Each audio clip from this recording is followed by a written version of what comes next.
अव्यक्त मिलन के अनुभव की विधी 2 फेब्रुवारी 69ची मुरली आहे. ही अव्यक्त मुरली 4थी मुरली आहे आणि याच्यामध्ये बऱ्याचशा गोष्टी बाबांनी क्लिअर केल्या आहेत.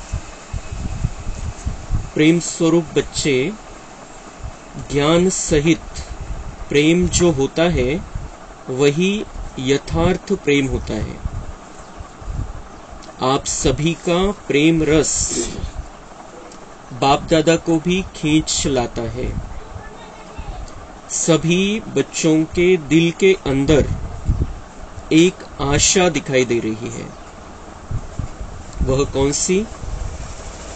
कई बच्चों ने संदेश भेजा कि आप हमें भी अपने अव्यक्त वतन का अनुभव कराओ. यह सभी बच्चों की आशाएं अब पूर्ण होने का समय पहुंच ही गया है. आप कहेंगे कि सभी संदेशी बन जाएंगे, लेकिन नहीं. अव्यक्त वतन का अनुभव भी बच्चे करेंगे, लेकिन दिव्य बुद्धि के आधार पर. जो अब अलौकिक अनुभव कर सकते हो वह दिव्य दृष्टि द्वारा करने से भी बहुत लाभदायक, अलौकिक और अनोखा है. इसलिए जो भी बच्चे चाहते हैं कि अव्यक्त बाप से मुलाकात करे वह कर सकते हैं. कैसे कर सकते हैं? इसका तरीका सिर्फ यही है कि अमृत वेले याद में बैठो और यही संकल्प रखो कि अब हम अव्यक्त बाप दादा से मुलाकात करें. जैसे साकार में मिलने का समय मालूम होता था तो नींद नहीं आती थी और समय से पहले ही बुद्धि द्वारा इसी अनुभव में रहते थे, वैसे अब भी अव्यक्त मिलन का अनुभव प्राप्त करना चाहते हो तो उसका बहुत सहज तरीका यह है. अव्यक्त स्थिति में स्थित होकर रूह रूहान करो तो अनुभव करेंगे कि सचमुच बाप के साथ बातचीत कर रहे हैं. और इसी रूह रूहान में जैसे संदेशियों को कई दृश्य दिखाते हैं, वैसे ही बहुत गुह्य गोपनीय रहस्य बुद्धि योग से अनुभव करेंगे. लेकिन ये एक बात यह अनुभव करने के लिए आवश्यक है. वह कौन सी मालूम है? अमृत वेले भी अव्यक्त स्थिति में वही स्थित हो सकेंगे जो सारा दिन अव्यक्त स्थिति में और अंतर्मुख स्थिति में स्थित होंगे. वही अमृत वेले यह अनुभव कर सकेंगे. इसलिए अगर स्नेह है और मिलने की आशा है तो यह तरीका बहुत सहज है. करने वाले कर सकते हैं और मुलाकात का अनोखा अनुभव प्राप्त कर सकते हैं. तर ही मुरली अशा वेळेला चाललेली आहे ज्या वेळेला बाबांनी शरीर सोडून 15 दिवस झालेले होते. ब्रह्मबाबांनी शरीर सोडून 15 दिवस झालेले होते आणि बच्चे अजूनही बाबांच्या स्नेहामध्ये मग्न होते. ते बाबांनी 3 मुरल्या चालवल्या, त्याच्यावरती संदेश आले, पण थोडं अजून मनामध्ये राहिलं होतं, कारण बाबांचा प्रभावच तितका होता कि ब्रह्मा बाबा हमारे बीच में नहीं है, ये कोई स्वीकार करने को तैयार ही नहीं था, या उन्होंने हमारे साथ में रहना चाहिए, ये सबकी बुद्धि में था. म्हणून बाबांनी क्लियर केलं कि ये तुम्हारा जो प्रेम है, प्रेम ठीक है, लेकिन ये प्रेम ज्ञान युक्त प्रेम होना चाहिए. बाबा से प्रेम है लेकिन ज्ञान युक्त प्रेम होना चाहिए, क्योंकि बाबा निराकार है. ब्रह्मा बाबा जो है निराकार है, वो साकार शरीर में थे, लेकिन वो निराकार आत्मा उस शरीर को छोड़कर चली गई है, कमरा बदला है उसने. बाबा नहीं ऐसे नाहीच है, बाबा यहां से गए हैं. और आणि हे याच्याद्वारे बाबा हे शिकवताय की कोणामध्येही मोहवाला प्रेम नहीं पाहिजे, ज्ञान युक्त प्रेम होना चाहिए कि वो एक आत्मा है, आत्मा अजर अमर अविनाशी है. तर इथं पण बाबा आपल्याला लौकिक मध्ये शिकवतो की कोणी शरीर सोडून गेलं तर तुम्ही दुःख नका करू. दुख हो रहा है इसका मतलब मोह है, प्यार नहीं है. क्योंकि जो शरीर छोड़कर जाता है उसे हमारे अच्छे वाइब्रेशन की जरूरत होती है. अगर हम दुख के वाइब्रेशन उनको भेजेंगे, हम दुखी होंगे, हमें उनकी याद सताती रहेगी उस हिसाब से, मोह के हिसाब से, तो वह आत्मा उधर तकलीफ में रहेगी, वो सहन नहीं कर पाएगी और अगला रास्ता ठीक से नहीं चलेगी. तर हे बाबा शिकवतो, हे ज्ञानयुक्त प्रेम, हा शब्द खूप महत्वाचा है. प्यार करना है, स्नेह रखना है, लेकिन उसमें ज्ञान समाया हुआ होना चाहिए. मग दुसरी गोष्ट की बच्चांची अशी इच्छा आहे की आम्हाला पण अव्यक्त वतनचा अनुभव करायचा आहे. मग अव्यक्त वतनचा अनुभव बाबा म्हणते कसं होऊ शकतो. बाबा तर सोडून इथं जसे ब्रह्मा बाबा होते तसे आता तिथं आहे, फक्त हाडामासाचं शरीर नाहीये. कमरा चेंज किया है, मधुबन के कमरे से सूक्ष्म वतन के कमरे में ब्रह्मा बाबा चले गए. तो ब्रह्मा बाबा है, उनसे मुलाकात करनी है तो उस मुलाकात को अव्यक्त स्थिति में करना पड़ेगा. क्योंकि ब्रह्मा व्यक्त में नहीं है, हाडामासाचं शरीर नाही म्हणून तो डोळ्याने दिसणार नाहीये तसा. तर त्याचा जर अनुभव करायचा आहे, तसं मिलन जर मनवायचंय, पुन्हा बाबांशी भेटायचंय, बाबांशी बोलायचंय, तो बाबा म्हणताय उसके लिए अमृत वेला. अमृत वेले के समय में बिल्कुल क्लियर अनुभव ये हो सकता है की काय संकल्प ठेवा. अमृत वेलेला उठायचंय, फ्रेश उठायचंय. आपल्याला जर त्या अव्यक्त मिलनाचा अनुभव घ्यायचा आहे, बापदादांच्या मिलनाचा अनुभव घ्यायचा आहे, तर त्यावेळेला क्लियर कट बुद्धि में रहना चाहिए कि अव्यक्त बाप से मुलाकात करें. हमें अब अव्यक्त बाप दादा से मुलाकात करनी है, बाप दादा से मुलाकात करनी है. अव्यक्त लोक में, सूक्ष्म लोक में शिव बाबा ब्रह्मा के तन में है. तर अमृत वेलेचा उपयोग बाबा म्हणतात अशा पद्धतीने करा. आपण थोडा वेळ तर आपण करू शकतो की परमधाम मध्ये गेलेले, बाबांच्या समोर आहे, बिंदुरूप स्थिती आहे, बीजरूप अवस्थेमध्ये आत्मा परमात्म्याशी कनेक्ट आहे. पण अमृत वेलेला जर बातचीत करायची आहे, मिलनाचं सुख घ्यायचंय, तर बाबा म्हणतात अव्यक्त बापदादा से मुलाकात करू. ही बाबांची ते सुरुवातीच्या त्या टप्प्यामध्ये बाबांनी श्रीमत दिलेली आहे कि उसी तरीके से मिलना है, बाबा से बातचीत करनी है, तो ये संकल्प करके बैठो कि मुझे बाप दादा से मुलाकात करनी है. आणि त्यावेळेला आपण बाबांकडे मन मोकळं करू शकतो. त्या हिशोबाने बाबा म्हणतात जे काही असेल, जे काही मनामध्ये असेल ते सगळं बाबांना आपण अर्पण करू शकतो, दोघांना बघून.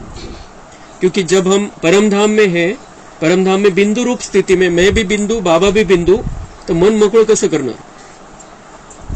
इसलिए ये आकारी शरीर के साथ हम बाप दादा के साथ बैठकर बाबा से बातचीत कर सकते हैं. ते हे अमृत वेलेला खूप महत्व आपण द्यायचंय.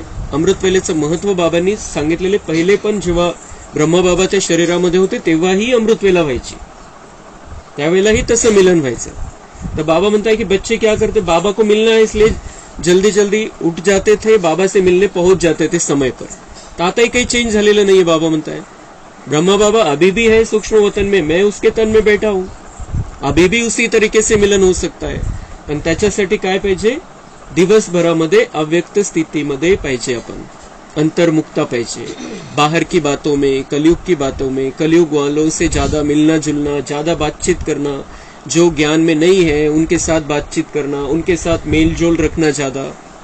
तो ये अंतर्मुक्ता नहीं, हम बाहर मुक्ता में जा रहे हैं, पर चिंतन परदर्शन कर रहे हैं. इसका क्या, उसका क्या, उसका क्या, ये सब बातें. तर हे जे अमृत वेला आहे, अमृत वेला पॉवरफुल करायचा आहे आणि अमृत वेलेचा संपूर्ण उपयोग करून घ्यायचा आहे. भगवान से मिलन मनाना है, जो दुनिया की सबसे बड़ी दो शक्तियां हैं उनसे मिलन मनाना है. तो उसका आधार है हमारा दिन कैसा बीता है. ते बाबा अंडरलाइन करतोय कि तुम्हारा जो दिन भर में जो स्थिति है उसी आधार से अमृत वेला होगा. तो दिन भर में हमारी स्थिति होनी चाहिए कि हम अव्यक्त रूपधारी आत्माएं इस शरीर में विराजमान है. मैं आत्मा अंदर बैठी हूं, कर्मेंद्रियों द्वारा कर्म कर रही हूं, अंतर्मुक्तेची स्थिति. और मुझे, मैं कौन हूं, मैं किसका हूं और मुझे अब क्या करना है, हा प्रश्न आपण दिवसभरामध्ये जितक्या वेळेला स्वतःला विचारता येईल तितक्या वेळेला विचारायचा. मग आपली मन बुद्धी सेटिंग मध्ये राहील व्यवस्थित कि मुझे अब मेरा जीवन क्या है, मेरे जीवन का उद्देश्य क्या है. अब ऐसे नहीं कि दुनिया 50 साल चलनी है, 100 साल चलनी है. 10 साल चलनी है, 20 साल चलनी है, ऐसा कुछ भी नहीं है। अभी वो अंतिम समय आकर पहुंचा है। अब मेरे जीवन का उद्देश्य होना चाहिए कि मुझे बस अब अपने आप को तैयार करना है, अपने आप को बहुत आराम से बाबा के साथ में परम धाम लेकर जाना है और सतयुग में राज करने के लिए स्टार्टिंग में आना है। तर आपण जर बाहेरच्या गोष्टीमध्ये राहू, बाहेरच्या दुनियेमध्येच राहू आपण, तर हे होणारच नाही. आणि कधी होणार? महाविनाशाचा जर टाइम सुरू झाला, काहीच होणार नाही आपल्याकडून, आणि तो कधीही होऊ शकतो. 2025 चे तर शास्त्रज्ञांनी वॉर्निंग देऊन टाकलेली. आता 2025 त्यांची वॉर्निंग कि 2025 में कुछ भी हो सकता है. तो बाबा ने तो वैसा समय नहीं बताया. बाबा ने बताया 2036 में श्री कृष्ण का जन्म हो जाएगा. पण त्याच्या पहिले काय काय प्रक्रिया होणार आहे कोणीच सांगू शकत नाही. आणि जेव्हा त्या प्रक्रिया होतील त्यावेळेला आपल्याकडून पुरुषार्थ होणार नाही. त्याच्या आधी जो झाला असेल तो झाला असेल. म्हणून बाबा म्हणते अभी जो तुम्हारा ये जीवन है, इस जीवन का पूरा लाभ उठाना है. तो दिन भर में अंतर्मुक्ता की स्थिति में रहना है, बुद्धि को स्वच्छ और दिव्य रखना है. तर ज्या संदेशी बहन वतनमध्ये जाऊन संदेश घेऊन येतात त्यांना दिव्य दृष्टी प्राप्त आहे. त्या दिव्य दृष्टीच्या आधाराने ते तिथलं बघतात. पर बाबा म्हणतात तुम्हें दिव्य बुद्धि के आधार से उनसे भी ज्यादा अच्छा अनुभव हो सकता है. जो संदेशी जाती है वतन में, उसकी बुद्धि के अनुसार वो देखती है. लेकिन तुम्हारा बुद्धि योग इतना पावरफुल होना चाहिए, बुद्धि में व्यर्थ नहीं होना चाहिए, बुद्धि खाली होनी चाहिए, स्वच्छ होनी चाहिए, क्लीन और क्लियर होनी चाहिए. तो तुम्हें सूक्ष्म वतन में भी बहुत अनोखे अनुभव होंगे. बहुत अलग अलग तरीके से बाबा साक्षात्कार कराएगा, समझ देगा. जब समय होगा साक्षात्कार का तब साक्षात्कार होगा. लेकिन अभी बुद्धि में समझदारी आएगी कि अभी मेरा जीवन किस पटरी पर चल रहा है, मुझे किस पटरी पर चलाना है. पटरी चेंज कर लेनी है, नहीं तो वो रास्ता हमें किधर का किधर लेकर चला जाएगा. इसलिए बाबा ने ये सेटिंग करा दी पहले जब ब्रह्मा बाबा अव्यक्त हुए कि अभी तुम्हारा ये जीवन जो है अभी ये परिवर्तित हो जाना चाहिए. तुम्हें ब्रह्मा जैसा संपन्न और संपूर्ण बनना है. तर त्याच्यासाठी हे सगळे उपाय बाबा सांगतोय. वतन में बैठे बैठे कई बच्चों के दिलों की आवाज पहुंचती रहती है. त्यावेळची बच्चांची स्थिती, त्यांच्या मनामध्ये काय चाललेलं आहे. बाबा म्हणतात मेरे तक आवाज पहुंचती है. आप सोचते होंगे शिव बाबा बहुत कठोर है, शिव बाबा बहुत, ब्रह्मा बाबा को हमारे से लेकर चला गया यहाँ से, बहुत कठोर है असं मनामध्ये आलं असेल. बाबांना थोडी तर आमच्यावरती थोडं तर वाटलं पाहिजे होतं आमच्याविषयी काही. कैसे ऐसा कैसे लेके गया ब्रह्मा बाबा को, हमारे साथ में रखना चाहिए. इतके अटॅचमेंट होती. आणि बाबांनी मुरल्यांमध्ये क्लिअर केलं होतं की हे व्यक्त ब्रह्मा अव्यक्त होने वाला आहे. 10 मुरल्यामध्ये बाबांनी क्लिअर केलं होतं. कोणी त्याच्याकडे लक्ष दिलं नाही. सगळे असं समजून होते की साथ में चलना है सब. आणि अचानक ब्रह्मा बाबा शरीर सोडून गेले. तो बाबा म्हणते तुम्हारे मन में ये भी आ रहा होगा, बच्चों की आवाज तो पहुंचती है मेरे पास, तो किसी किसी को ये भी लगता है कि बहुत कठोर है बाबा, दया नहीं आली थोडीशी आमच्यावरती. लेकिन जो होता है उसमें रहस्य और कल्याण है. जो भी होता है उसमें कुछ न कुछ रहस्य, कुछ न कुछ सिक्रेट है और कल्याण है. आणि कल्याण काय होतं आपल्याला सगळ्यांना माहिती आहे कि उसके बाद बाबा का कार्य कितना विस्तार को पाया है. ब्रह्मा बाबा त्यावेळेला बंधन होतं. कुठल्याही बंधनाशिवाय बाबांनी 18 जानेवारी पासून आपलं कार्य पुढच्या स्टेपचं खूप स्पीडनी सुरू केलं. आणि आज त्याचा परिणाम आपण बघतोय. कहां से कहां पहुंच गई है ब्रह्मा कुमारी. इसलिए जो आवाज पहुंचती है वह सुनकर के हर्षात आहो. बाबा म्हणते तुमच्या मनामध्ये काय काय चाललेलं सगळं माझ्याकडे पोहोचतं आणि हसतो मी, मजा घेतो तुमच्या मनामध्ये काय काय संकल्प चाललेले. ज्ञानी बच्चे और संकल्प क्या चल रहे हैं. क्या बाप दादा निर्मोही है. निर्मोही, मला काही मोह नाहीये का. बापदादा विषय म्हणताय की निर्मोही, दोघांनाही मोह नाही आमच्यामध्ये, असं झालेलं आहे का आता. असा प्रश्न निर्माण होतो बच्चांच्या मनामध्ये, क्योंकि ब्रह्मा बाबा छोड़कर चला गया. आप सभी बच्चे निर्मोही हो, निर्मोही बने हो. तो बाप दादा निर्मोही और बच्चों में शुद्ध मोह, तो मिलन कैसे होगा. तो बाबा म्हणताय मिलन होतंय, आपलं मिलन व्हायचंय. आणि तुम्ही बच्चांमध्ये शुद्ध मोह आहे आणि आमच्यामध्ये मोहच राहिलेला नाहीये. तो मिलन होऊ नाही सकता. मॅचिंग पाहिजे स्थितीची, तेव्हा मिलन होतं. तो मिलन कैसे होगा? बाप दादा में आपण तिथली सीन बघायची आहे, त्यावेळेला काय स्थिती असेल. बाबांच्या कमऱ्यामध्ये किंवा हिस्ट्री हॉलमध्ये बाबा आलेले 2:69 आपण जसं समोर बसलेलो बाबा आपल्याशी बोलतोय, अशा पद्धतीने आपण या मुरलीचा आनंद घ्यायचा आहे. तो बाप दादा में शुद्ध मोह है. बाबांनी प्रश्न विचारला, बाप दादा में शुद्ध मोह है. सगळ्या बच्चांना प्रश्न विचारला कि आपका बाप दादा में शुद्ध मोह है या निर्मोही है? शुद्ध मोह है. तो उत्तर काय दिलं बच्चांनी? कोणीतरी त्याच्यापैकी साकार बाबा का बच्चों में शुद्ध प्यार था. म्हणजे आता टॉन्ट मारताय बाबांना की त्यावेळेला तर खूप प्रेम होता आमच्यावरती. साकार बाबा का बच्चों से शुद्ध प्यार था. तर बाबा म्हणताय, शिव बाबा म्हणताय, शिव बाबा का नहीं है. साकार बाबा का प्यार था, शिव बाबा का प्यार नहीं है आपसे. म्हणजे कशी बातचीत कशी चाललेली आणि कसे विचार बच्चांचे. बिलकुल घरेलू वातावरण, परिवार. आपण तो अनुभव घ्यायचा आहे. आपणही त्या परिवाराचे सदस्य आहे. तो बाप दादा का है, शिव बाबा का नहीं है, बाप दादा का है. तो उत्तर दिलं कोणीतरी, जैसा हमारा है वैसा नहीं है. नाराजगी, जैसा हमारा है वैसा नहीं है. तो बाबा म्हणता है शुद्ध मोह बच्चों से भी जास्ती है. आप में हमारा शुद्ध मोह है जो आपसे भी ज्यादा है.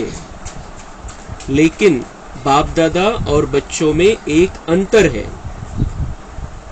आमच्यामध्ये आणि बच्चांमध्ये एक फरक है. वह शुद्ध मोह में आते हुए भी निर्मोही है और बच्चे शुद्ध मोह में आते हैं तो कुछ स्वरूप बन जाते हैं. या तो प्यारे बनते हैं या तो न्यारे बनते हैं. तो बाबा म्हणता है कि शुद्ध मोह में आते हुए भी निर्मोही है. शुद्ध मोह है बच्चों प्रति कि मेरे बच्चे हैं, इनका अच्छा होना चाहिए, इनको मुझे सतयुग में लेकर जाना है, इनको सजाना है, संवारना है, इनकी अच्छी पालना करनी है. ये शुद्ध मोह है. लेकिन वो करते हुए निर्मोही है. लेकिन बच्चे शुद्ध मोह में आते हैं तो कुछ स्वरूप बन जाते, या तो प्यारे बनते या न्यारे बनते. काहीतरी एक तर न्यारे एकदम काहीच देणं घेणं नाही, आणि एक तर खूपच मग प्रेम. लेकिन बाबा की जो स्थिति है, बाबा ने करके सिखाया. हमने ब्रह्मा बाबा को तो नहीं देखा, लेकिन गुलजार दादी के शरीर में बाबा को आते हुए हमने देखा है. जेव्हा बाबा यायचे त्या शरीरामध्ये जसं प्रेमाचा सागर आलेला आहे. किती प्रेम आल्यापासूनच, किती त्या दृष्टीपासून, तर बोलण्यापासून, ते ज्ञान, ते ज्ञानाचे पॉइंट, ते सगळं एकदम प्रेमाचा सागर. कोणी काही करतंय, कोणी काही करतंय, कोणी काही बोलतंय, बाबांना मध्येच थांबवतंय, बाबांचा माईक काढून घेताय कधी कधी शरीराची स्थिती बघून.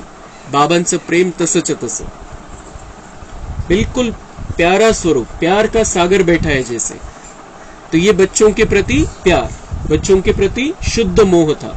लेकिन हम देखते थे कि जब भोग लग गया, फिर वो जो है उनसे बातचीत कर ली और बिल्कुल बाबा ध्यान की अवस्था में, गुलजार दादी बैठे हैं और 1 सेकंड के अंदर बाबा उस शरीर को छोड़कर चला जाता. असं नाही की आता बिलकुल त्रास होतोय, बच्चांना सोडून जाताना दुःख होतंय, काहीच नाही. एकदम आरामात बाबा निघून जायचे तिथून. तो प्यार भी उतना ही और नष्टो मोह भी उतना ही.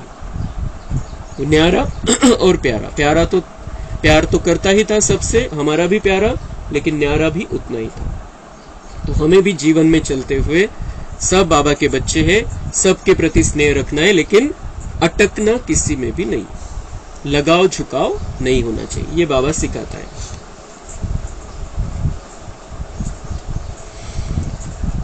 तो या तो प्यारे बनते या तो न्यारे बनते, लेकिन बाप दादा न्यारे और प्यारे साथ साथ बनते हैं. यह अंतर जो रहा हुआ है, इसको जब मिटाएंगे तो क्या बनेंगे.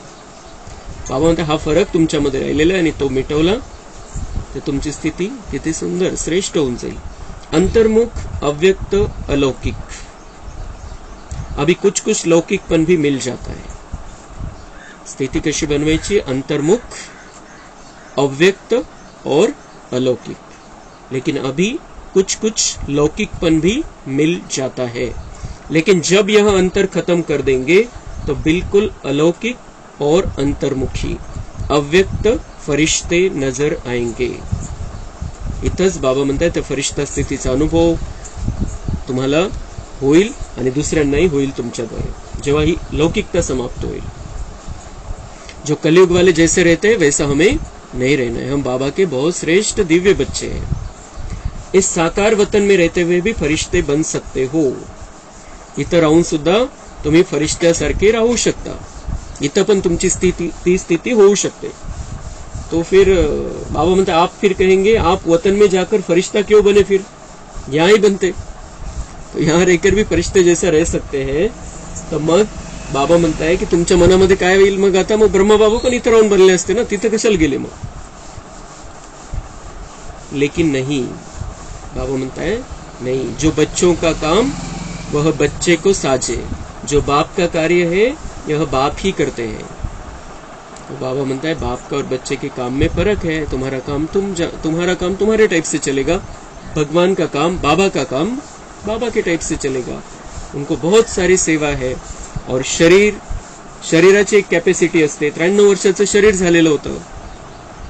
शरीराच्या बंधनामध्ये राहून बाबांकडून सेवा तितकी थोडी झाली असते त्या हिशोबाची. तो बाबा को शरीर से ही मुक्त कर दिया बाबा ने, और जो फरिश्ता शरीर आहे, फरिश्ता दे ऍक्च्युअल मध्ये लाईटचं शरीर आहे त्या स्थितीमध्ये ठेवलं. इथं आपण हाडामासाच्या शरीरामध्ये, पण त्या लाईटच्या स्थितीमध्ये आपण राहू शकतो. इथं लाईटच्या शरीरामध्ये विराजमान आहे मी, चैतन्य चमकता सितारा. तो बच्चों को अब पढ़ाई का शो दिखाना है, टीचर को पढ़ाई का शो नहीं दिखाना है.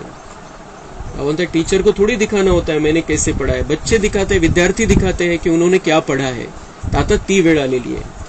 टीचर को पढ़ाई पढ़ानी होती है, स्टूडेंट को पढ़ाई का शो दिखाना होता है. शो केस में शक्तियों को, पांडवों को आना है. बाप दादा तो है ही गुप्त. जसं बीज, झाडाचं बीज गुप्त असतं, जमिनीमध्ये असतं. झाड सगळं दिसतो वरती, पण बीज नाही दिसत. ज्या बीजापासून तो उत्पन्न झालेला आहे, बीज जमिनीमध्येच.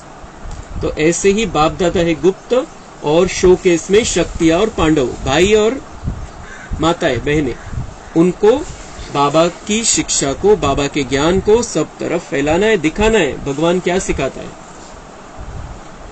अभी सभी के दिल में यही संकल्प है कि अब जल्दी जल्दी ड्रामा की सीन चलकर खत्म हो. सगळ्यांना असं वाटतं की आता मग लवकर संपायला. आता ब्रह्मा गेला है, अभी ब्रह्मा चला गया है, अब ये जल्दी जल्दी खत्म हो जाए ये सब, क्योंकि होना ही है, महाविनाश होना ही है, सतयुग आना ही है, तो जल्दी जल्दी हो जाए. लेकिन बाबा त्यावेळेला 69ची गोष्ट, बाबा म्हणते लेकिन जल्दी होगी, हो सकती है, होगी या हो सकती है. भावी जो बनी हुई है वह तो बनी हुई बनी ही रहेगी, लेकिन बनी हुई भावी में यह इतना नजर आता है कि अगर कल्प पहले माफिक संकल्प आता है तो संकल्प के साथ साथ अवश्य पहले भी पुरुषार्थ तीव्र किया होगा. ये ड्रामेचं ज्ञान क्लियर कट. बाबा म्हणते बच्चों को अगर संकल्प आ रहा है कि जल्दी जल्दी हो जाए, जल्दी जल्दी ये ड्रामा की सीन पूरी हो जाए, जल्दी जल्दी ड्रामा खत्म हो जाए, असा संकल्प येतोय, तर बाबा म्हणते नक्कीच 5000 वर्षापूर्वी तुम्हाला असा संकल्प आला होता आणि त्यामुळे तुम्ही पुरुषार्थ तीव्र केला होता, पुरुषार्थ वाढवला होता आणि मग फिर जल्दी हो गया होगा. तो ऐसे ही अभी संकल्प आ रहा है तो पुरुषार्थ को तीव्र करो, तो जल्दी जल्दी ये ड्रामा खत्म हो जाएगा. तो आपल्याला डिसीजन घ्यावा लागेल कि हमें तीव्र पुरुषार्थ करके इस ड्रामा के, मेरे इस पार्ट को अभी खत्म करना है. मुझे देवी देवता बनकर, राजा रानी बनकर आना है नई दुनिया में. तो यह भी संकल्प आता है कि ड्रामा का सीन जल्दी पूरा कर सभी अव्यक्त वतनवासी बन जाए. बनना तो है, लेकिन आप बच्चों में इतनी शक्ति है जो अव्यक्त वतन को भी व्यक्त में खींच कर ला सकते हो. अव्यक्त वतन का नक्शा व्यक्त वतन में बना सकते हो. आशाएं तो हरेक की बहुत है, ऐसे ही पहुंचती है जैसे इस साकार दुनिया में बहुत बड़ी ऑफिस होती है टेलीफोन और टेलीग्राफ की, वैसे ही बहुत शुद्ध संकल्पों की तारे वतन में पहुंचती रहती है. आवंत तुमच्या मनामध्ये जे काही चाललेलं आहे ते माझ्यापर्यंत पोहोचतं. तिथं एक अलौकिक ऑफिस आहे, दिव्य अशा प्रकारचं ऑफिस आहे आणि तिथं सगळं पोहोचतं. जसं इथं टेलिफोन ऑफिस असतात, पोस्ट ऑफिस असतात, जिथं तार यायच्या किंवा तिथूनच आपल्याला ट्रंक कॉल करावा लागायचा, टेलीफोन तिथं असायचे. तर वैसे बाबा म्हणता है मेरी भी ये यहाँ पर एक ऑफिस है और वहां पर तुम्हारा जो भी चल रहा है, जो भी संकल्प चल रहा है अंदर, मेरे पास सब कुछ पहुंचता है और तुम्हें ये अभी तुम्हारे मन में जो चल रहा है वो सब बातें मेरे पास पहुंच रही है, उनका सारे बातों का जवाब मिल रहा है. अभी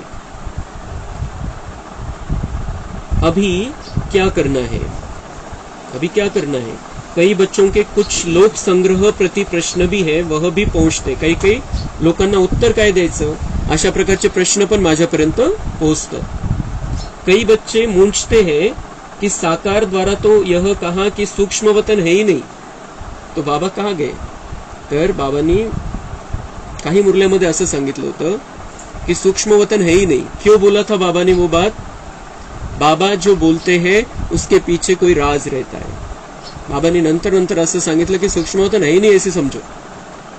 त्याचं उत्तर बाबा देत आहे की ऐसे फिर हमने, जसं मग कुणाला बऱ्याच जणांनी सांगितलं पण असेल की सूक्ष्म वतन तर नाहीच आहे, तर बाबा त्याचं उत्तर देत आहे. खूप सुंदर उत्तर बाबांनी दिलेलं आहे. तो बाबा कहाँ गए फिर, सूक्ष्म वतन है ही नहीं तो बाबा कहाँ गए फिर, कहाँ से मिलने आते हैं, कहाँ यह संदेश भेजते हैं, क्या भोग लगाते हो, इसका भी राज है. तर मग नाहीच आहे सूक्ष्म वतन, तर हे सगळ्या गोष्टी तुम्ही जे म्हणता बाबा गए, बाबा आते हैं, बाबा को भोग लगाते हैं, तो कहाँ फिर.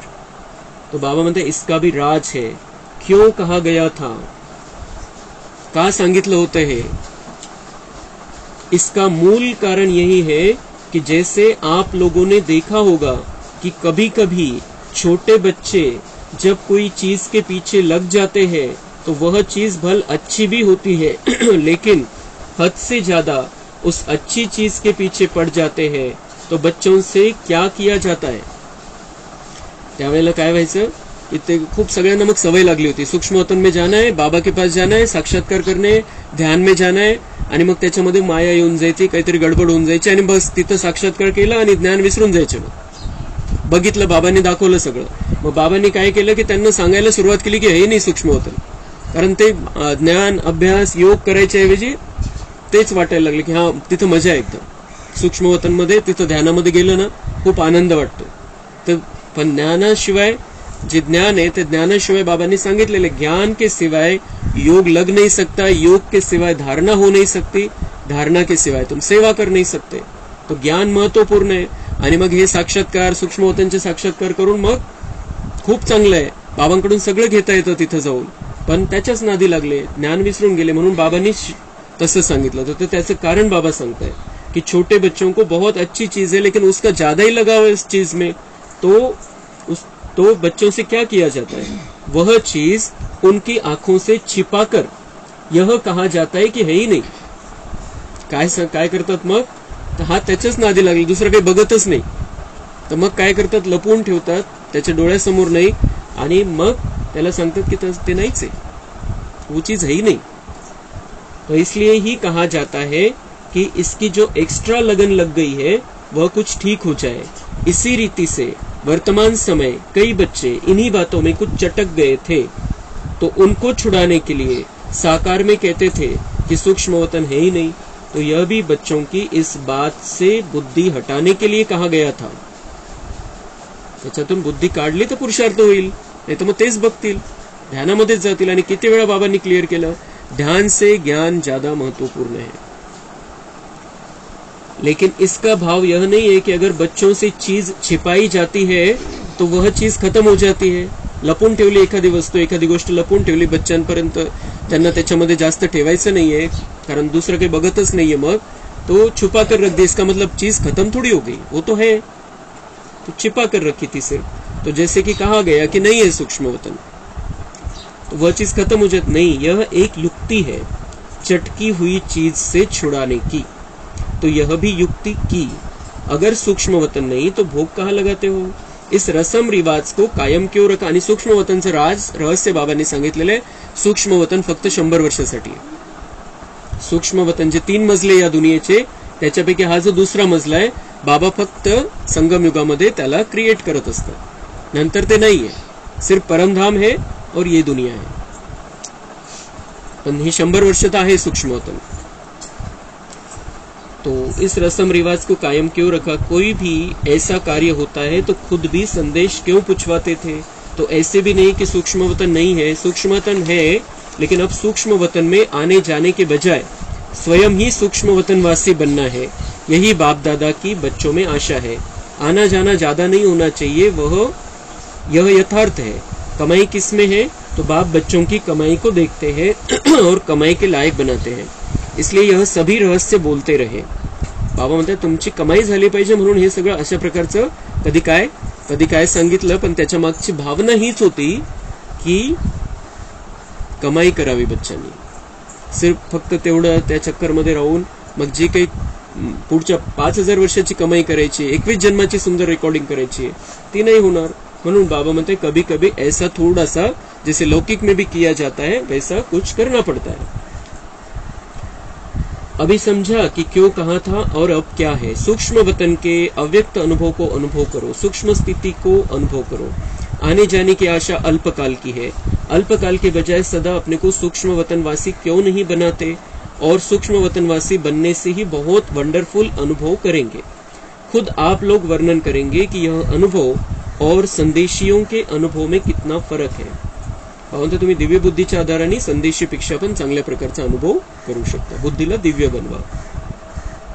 वह कमाई नहीं, यह कमाई भी है और अनुभव भी. बुद्धीच्या आधाराने जे होतं, दिव्य दृष्टीच्या आधाराने जे होतं, म्हणतात त्याच्यात कमाई नाहीये. चांगलं वाटलं, आनंद झाला, मनाची इच्छा पूर्ण झाली. पण जे दिव्य बुद्धीच्या आधाराने आपण करतो त्याच्यामध्ये कमाई आहे. तो एक ही समय दो प्राप्ति हो वह अच्छा या एक ही चाहते हो. और कई बच्चों के मन में यह भी प्रश्न है ना कि ना मालूम जो बाप दादा कहते थे कि सभी को साथ में ले जाएंगे, अब वह तो चले गए, लेकिन वह चले गए हैं, मुक्ति धाम में जा नहीं सकते सिवाय बारात या बच्चों के.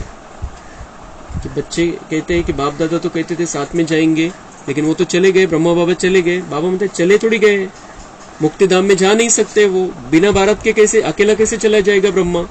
बारात के साथ में जाना है उसको, तो सब बच्चे साथ में चलेंगे.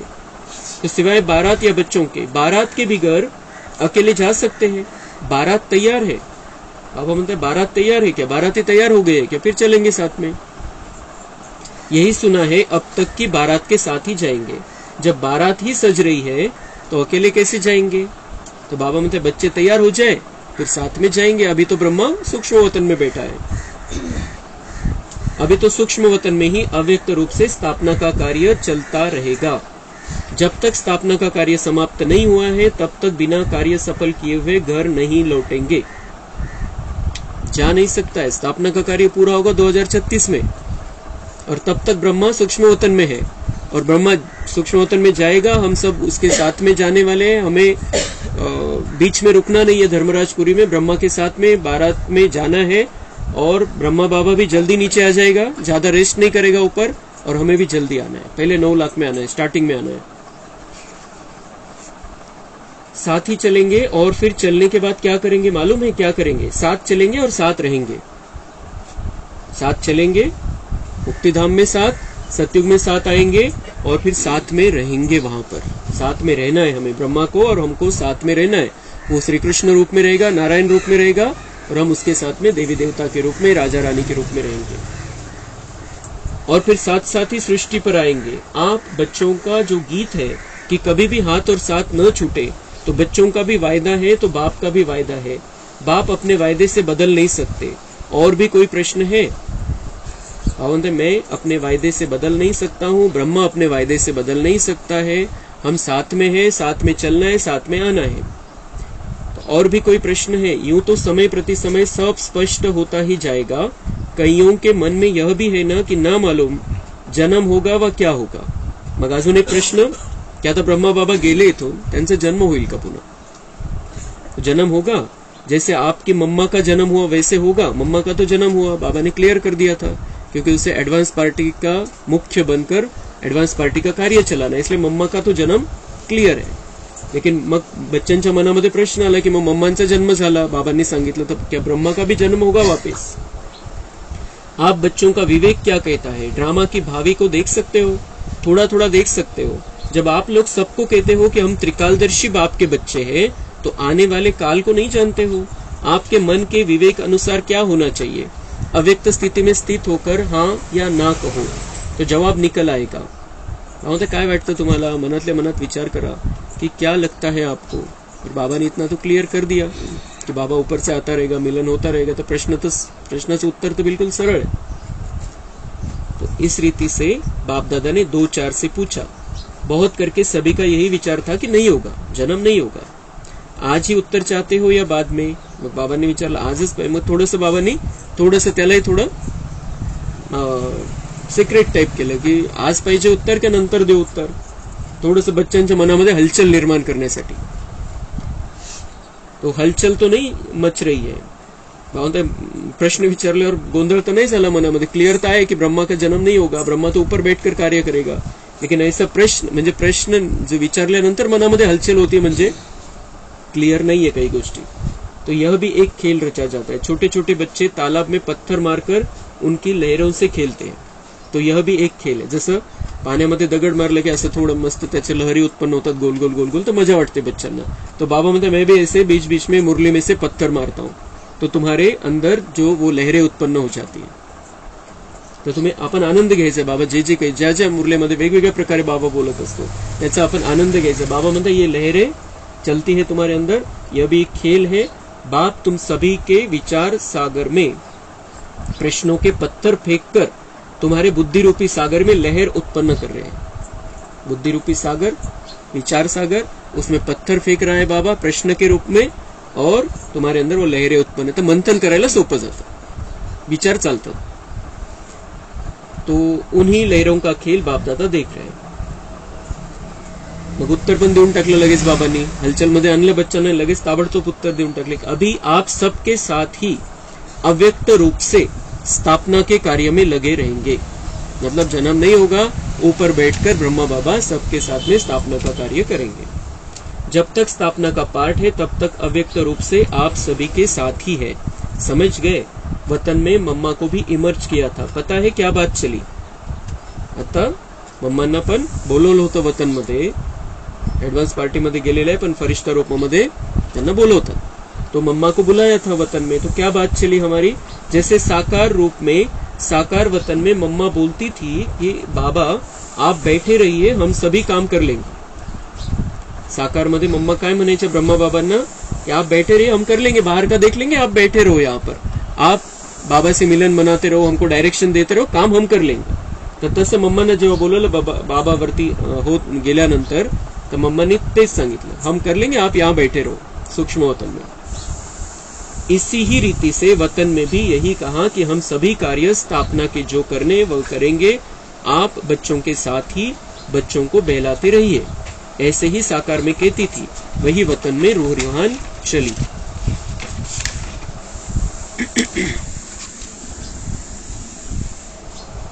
एक 15-20 मिनिट लागतील अजून, ज्यांना काम असेल ते जाऊ शकतो. आणि उद्यापासून थोडं लवकर सुरू करू आपण. बरोबर 7:30 स्टार्ट होऊन जाईल, मुरली स्टार्ट होऊन जाईल, त्याच्या आधी गीत राहील.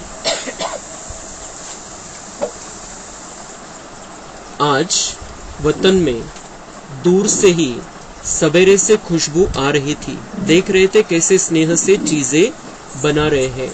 आपने देखा भंडारे में चक्र लगाया, चीजों की खुशबू नहीं स्नेह की खुशबू आ रही थी.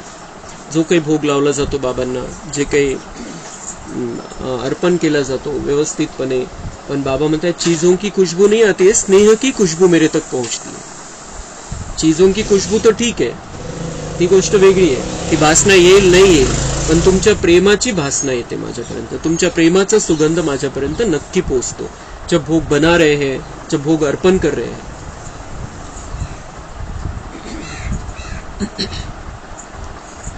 तो अव्यक्त स्थिति में तो खुशबू से ही पेट भर जाता है. आप लोगों को मालूम है, एक मुख्य शिक्षा बच्चों के प्रति दे रहे हैं. अब सर्विस तो करनी ही है, यह तो सभी बच्चों की बुद्धि में लक्ष्य है और लक्ष्य को पूर्ण भी करेंगे. लेकिन इस लक्ष्य को पूर्ण करने के लिए बीच में एक मुख्य विघ्न आएगा. बाबा म्हणता है अभी बुद्धि में लक्ष्य है, लक्ष्य को पूर्ण भी करना है, और इस लक्ष्य को पूर्ण करने के लिए बीच में एक मुख्य विघ्न आएगा. बाबांनी पहिलेच इशारा दिला होता आणि आपण बघतो त्याचे परिणाम बऱ्याच ठिकाणी होतात. वह कौन सा पता है. मुख्य विघ्न सेवा में बाधा डालने के लिए कौन सा आएगा. सभी के आगे नहीं, मेजॉरिटी के आगे आएगा. बऱ्याच ठिकाणी बाबांनी इशारा दिला होता की असं विघ्न येऊ शकतं. अभी ब्रह्मा बाबा नहीं है, अभी कार्य सौंपा जाएगा इसको, वो ये कार्य करेगा, ये कार्य करेगा. ब्रह्मा बाबा होते तेव्हा वेगळी गोष्ट होती. आता बाबा म्हणतात इथून पुढे एक विघ्न येणार आहे सगळीकडे, सेंटरवरती पण. वह कौन सा विघ्न है पहले से ही बता देते हैं। सर्विस करते करते यह ध्यान रखना कि मैंने यह किया, मैं ही यह कर सकता हूँ। यह मैंपन आना, इसको ही कहा जाता है ज्ञान का अभिमान, बुद्धि का अभिमान, सेवा का अभिमान। इन रूपों में आगे चलकर विघ्न आएंगे, लेकिन पहले से इस मुख्य विघ्न को आने नहीं देना। इसके लिए सदा एक शब्द याद रखना कि मैं निमित्त हूँ। निमित्त बनने से ही निराकारी, निरहंकारी और नम्र चित्त निसंकल्प अवस्था में रह सकते हैं। भावंत है हाँ हे ईल कि मैंने किया, मैं ही ये करता हूँ, मेरे द्वारा ये हो रहा है, ये पहले से ही नहीं आने देना। पहले सेटिंग करून टाकायची आपली कि मैं निमित्त हूँ, करण करावनहार बाबा है और मुझसे वो करा रहा है। काही पण आपण तनाची, मनाची, धनाची सेवा करतोय, कोणतीही सेवा आपण करतोय। हम पैसा दे रहे हैं सेंटर पर, कुछ कार्य कर रहे हैं, मन के द्वारा वाइब्रेशन दे रहे हैं, योग कर रहे हैं, सकाश दे रहे हैं, मैंने किया, ये नहीं होना चाहिए। मैं निमित्त हूँ, बाबा करा रहा है, तर मग विघ्न नहीं येणार। बाबा म्हणते ये जो विघ्न आता है, मैंपन का जो विघ्न है, वो फिर पुरुषार्थ को बढ़ने नहीं देता है। ये इस विघ्न को कट करने के लिए बाबा म्हणते पहले से अपनी अवस्था ये बना लो कि मैं निमित्त हूँ, बाबा मुझसे करा रहा है, मैं कुछ अकेला कुछ कर नहीं सकता हूँ, बाबा ने मुझे निमित्त बनाए। आणि ही जेव्हा अवस्था असते आपली, जी जेव्हा स्थिती असते, तेव्हा बाबांच्या 1000 पटीने मदत आपल्याला मिळत असते। आणि जेव्हा आपण म्हणतो की मी करतोय, आपली ताकद तर लिमिटेड आहे, आणि जेव्हा आपण म्हणतो की बाबा करा रहा है, तो बाबा की शक्ती मिक्स हो जाती है। इसलिए तो मीपणाचा तो अभिमान पण येणार नाही आणि विघ्न रूप पण आपल्या पुरुषार्थामध्ये ते बनणार नाही। अगर मैंने किया, मैं आया, तो मालूम है क्या होगा। जैसे निमित्त बनने से निराकारी, निरहंकारी, निरसंकल्प स्थिति होती है, वैसे ही मैं आने से क्या हो जाएगा। बाबा म्हणते निराकारी, निरहंकारी और निरसंकल्प स्थिति। जब निमित्त है तो निराकारी स्थिति, मैं आत्मा हूँ, बाबा मुझसे करा रहा है।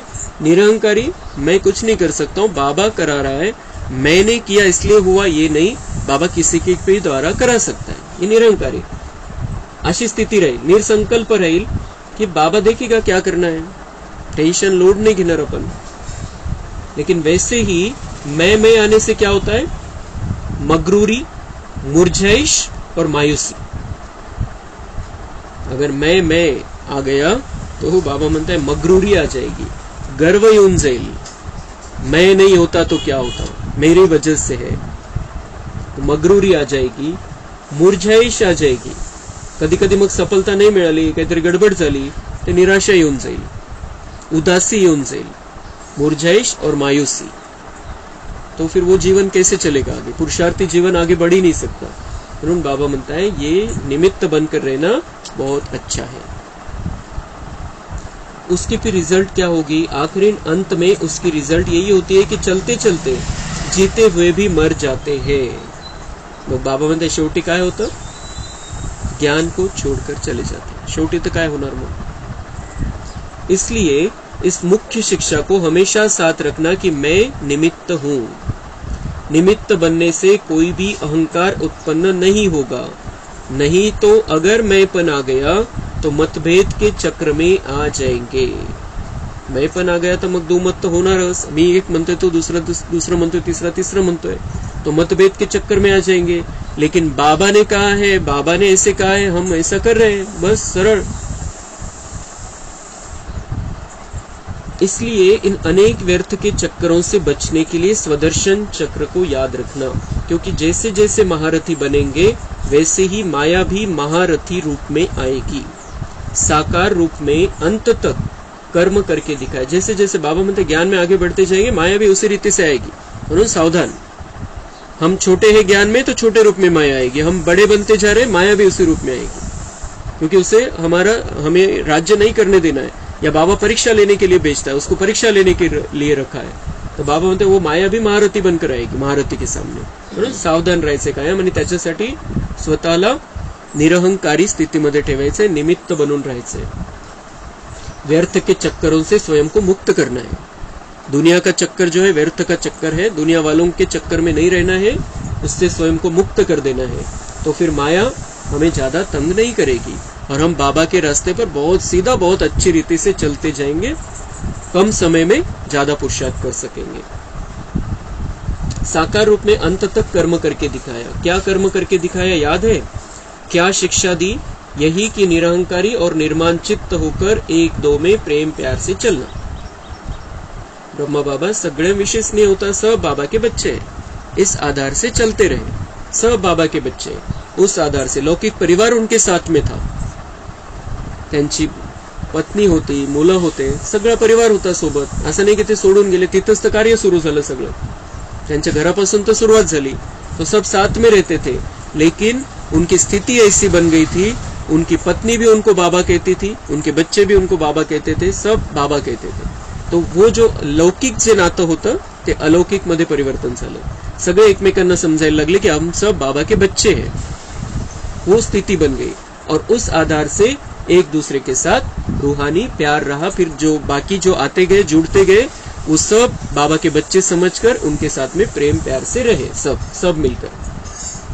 तो बाबा ने वो करके दिखाया। ऐसे हमें भी सबके साथ निरहंकारी स्थिति में रहना है और सबको बाबा से जोड़ना है। एक माताओं का संगठन बनाना, जैसे कुमारियों का ट्रेनिंग क्लास किया है, वैसे ही माताएं जो मददगार बन सकती हैं और हैं, उन्होंका मधुबन में संगठन रखना। कुमारियों के साथ माताओं का संगठन हो, संगठन के समय फिर आना होगा। तो बाबांनी तेव्हापासून हे भट्ट्या सुरू केल्या, माताओं का संगठन, फिर कुमारियों का संगठन आणि नंतर मग वेगवेगळे ग्रुप्स। तेव्हापासून बाबांनी हे डायरेक्शन दिलं होतं। जसं आता कुमारींची ट्रेनिंग होते तसं मातांना पण बोलवा आणि मग भाई लोकांची, मग कुमारांची, मग सगळं वाढत गेलं त्याच्यामध्ये विस्तार। तो स्टार्टिंग बाबांनी सांगितलं कि कुमारियों का जैसे ट्रेनिंग होता है वैसे माताओं का भी संगठन यहाँ पर होना चाहिए। स्नेह को देखते हैं तो ड्रामा याद आ जाता है।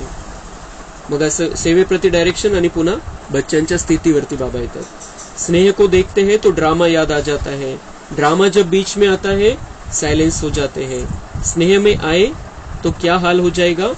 नदी बन जाएंगे। स्नेह में आए तो क्या बन जाएंगे?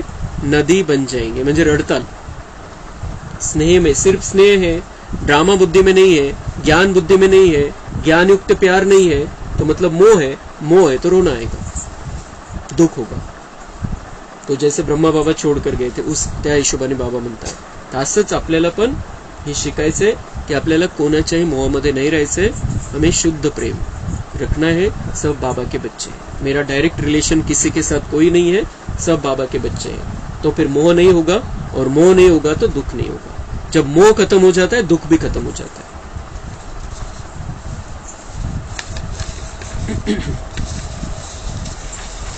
तो जो कर्म हम करेंगे वो फिर सभी करेंगे, इसलिए साइलेंस।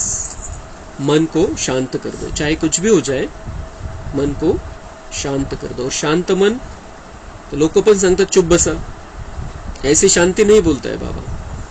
शांत कर दो मन को, इसका मतलब ड्रामा को एक्सेप्ट करो, बाबा से शांति लो, बाबा से शक्ति लो, अपने आप को भी भरपूर करो और वो वाइब्रेशन सब तरफ फैलाओ। तो दुनिया वालों की निगेटिविटी से बच जाएंगे, उनका प्रभाव हमारे ऊपर नहीं होगा। मन को साइलेंस रखना है, ज्ञान के आधार से ड्रामा के पॉइंट को यूज करते हुए। अगर सभी साथ होते तो जो अंतिम कर्मातीत अवस्था का अनुभव था वह ड्रामा प्रमाण और होता। मग अजून प्रश्न बच्चांच्या मनामध्ये, आम्हाला का बरं नाही बोलवलं, ब्रह्मा जाणार होता तर।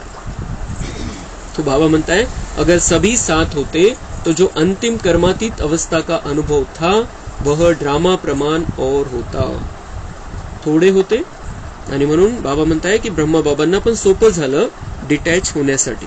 अगर सब होते तो पुन्हा मग याला बघितलं, त्याला बघितलं, इसकी ये सेवा बाकी, उसको ये करणं, असे सेवेच्या तर विचारामध्ये आले असते आणि मग कर्मातीत स्थिती, तो जो अनुभव झाला ब्रह्मा बाबांना तो झाला नसता। आणि सहज ती आत्मा जशी सहजपणे गेली, एकदम प्रकाशमणीच्या दादींच्या हातामध्ये हात देऊन सगळ्या शक्ती ट्रांसफर करून बिल्कुल सहज ती आत्मा निघून गेली।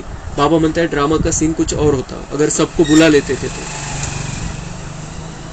लेकिन था ही ऐसे, इसलिए थोड़े ही सामने थे। ड्रामा में ऐसे ही था कि थोड़े ही सामने रहने वाले थे, सामने होते भी जैसे सामने नाही थे। आणि मग ते थोडे होते तर ते पण जसं बाबा सूक्ष्म वतन मध्ये होता, बाबांशी बुद्धी लागलेली होती परमधाम मध्ये, तो फिर बाबा म्हणते सामने थे, जो भी थे सामने थोडे थे, लेकिन सामने होते भी सामने नाही थे, क्योंकि बाबा की बुद्धी उनमें नाही गई. पण जर ग्रुप असता, संघटन मोठं असतं, तर बाबा म्हणते काही वेगळा सीन झाला असता एखाद्या वेळेस. इसलिए ड्रामा बहुत एक्यूरेट बना हुआ है, बाबा पक्का करतो. स्नेह तो वतन में भी है और रहेगा. अविनाशी है ना, बाबा वतन में भी है. अभी बाबा कहाँ गया है? वतन में है, तो स्नेह तो रहेगा कंटिन्यू. लेकिन जो सुनाया कि स्नेह को ड्रामा सायलेन्स में ले आता है, स्नेह को ड्रामा सायलेन्स में ले आता है, शांत करून टाकतो मनाला, जे खरं प्रेम आहे ते. और यही साइलेंस शक्ति को लाएगी. जब मन शांत हो जाता है तो शक्ति आ जाती है. फिर वहां साकार में मिलन होगा. अभी अव्यक्त रूप में मिलते हैं, फिर साकार रूप में सत्युग में मिलेंगे. आता अव्यक्त, पहिले साकार मध्ये होते, मग अव्यक्त रूपामध्ये मिलन, मग बाबा म्हणते पुढे सत्युगामध्ये चला, सत्युगामध्ये साकार रूपामध्ये शरीरासहित तुमचं मिलन होईल एकमेकांशी. ब्रह्मबाबा सोबत तुम्ही राहू शकता. इतकं सुंदर त्याचं रूप असेल तिथं, तो श्रीकृष्ण रूपामध्ये, मग मोठा झाल्यावर नारायण रूपामध्ये, तर त्याच्यासोबत तुमचं मिलन तर आहेच. मिलन कुठं बंद झालेलं आहे? पहिले शरीरामध्ये होतं, आता अदृश्य रूपामध्ये आहे, फरिश्ता रूपामध्ये, आणि पुढे पुन्हा शरीरासहित आहे तुम्ही सोबत. वह सीन तो याद आती है ना. सीन 8वां, बाबा म्हणते सत्युगामध्ये काय काय होणार आहे. खेलेंगे, पाठशाला में आएंगे, मिलेंगे, सोबत खेलणार श्री कृष्ण सोबत. पाठशाला में आएंगे, पाठशाला वहां पर क्या रहेगी? ड्राइंग, पेंटिंग, कुछ म्यूजिक, बस. इथं काही हे असे इथले जड विषय नहीं है. और ब्रह्मा बाबा के साथ में हम पढ़ने वाले, श्री कृष्ण के साथ में पढ़ेंगे. अगर पहले चले गए हम वहां पर, पहले 9 लाख में आ गए तो. आप नूरे रत्न सत्युग की सीनरी वतन में देखते रहते हो. जो बाप देखते हैं वह बच्चे भी देखते रहते हैं और देखते जाएंगे. बाबा म्हणता है तुम्ही तुमच्या बुद्धीला क्लिअर करत ठेवा, प्रेम वाढवत चला, जे शुद्ध प्रेम है ते वाढवत चला. और बाबा के साथ प्यार जितना हमारा बढ़ता जाएगा, बाबा म्हणता जैसे मैं देखता हूँ आने वाले सीन को, वैसे आप भी देखते चलेंगे. और हम वो सीन देखते चलेंगे, इस दुनिया से ऑटोमेटिक वैराग्य आता जाएगा. अब तो ज्वाला रूप होना है. आपका ही ज्वाला रूप का यादगार है. पता है ज्वाला देवी भी है. वह कौन है? यह सभी शक्तियों को ज्वाला रूप देवी बनना है. ज्वाला रूप देवी बनना, इतकी शक्तिशाली स्थिति बनवायची है. बाबा म्हणता है चाहे कोई परिस्थिति आ जाए, हमें परेशान भी नहीं होना है और मोह में भी नहीं फंसना है. इतना ज्वाला देवी बनना है. ऐसी ज्वाला प्रज्वलित करनी है जिस ज्वाला में यह कलियुगी संसार जलकर भस्म हो जाएगा. खूब मोठं महावाक्य बाबांचे है. ऐसा ज्वाला रूप बनना है कि ये कलियुगी संसार सतयुगी संसार में बदल जाए. ये कलियुगी संसार रहने लायक नहीं है, छी दुनिया है, इसको हमें बदल देना है और हमें सतयुगी संसार में जाकर रहना है. तो इतनी ऐसी पावरफुल स्थिति बनाओ, ऐसा बाबा से योग लगाओ, इतनी शक्तिशाली स्थिति अपनी बनाओ, तो बाबा मतलब ये कलियुगी संसार खत्म हो जाएगा ये, और नई सुंदर दुनिया, नया संसार तुम्हारे लिए आ रहा है. उसको तुम्हें लाना है. अगर हमने वैसा पुरुषार्थ नहीं किया तो सतयुगी संसार तो बहुत दूर की बात है हमारे लिए. अच्छा, मग विदाई के समय मग हा अव्यक्त रूपामध्ये पहिला याद प्यार आहे. आपण ज्या पहिले 3 मुरली ऐकल्या त्याच्यामध्ये याद प्यार नाहीये, क्योंकि वो बाबा का प्यार ही बरस रहा था. मग याद प्यार द्यायला सुरुवात केलेली बाबांनी या मुरलीपासून. सभी सेंटर्स के अव्यक्त स्थिति में स्थित हुए नूरे रत्नों को बाप व दादा का अव्यक्त याद प्यार स्वीकार हो. साथ साथ जो इशारा दिया है उसको जल्दी से जल्दी जीवन में लाने का तीव्र पुरुषार्थ करने. बाबा मतलब याद प्यार तो दे रहा हूं मैं, लेकिन जो वार्निंग दी है तुम्हें आज की मुरली में, आज के महावाक्यों में, तीव्र पुरुषार्थ करना है, जल्दी जल्दी करना है. अच्छा, गुड नाइट. सभी शक्तियों, शिव शक्तियों और पांडवों प्रति बाप का नमस्ते. हम रूहानी बच्चों का रूहानी बाप दादा को याद प्यार, गुड मॉर्निंग, नमस्ते, वाह बाबा वाह, शुक्रिया बाबा, शुक्रिया.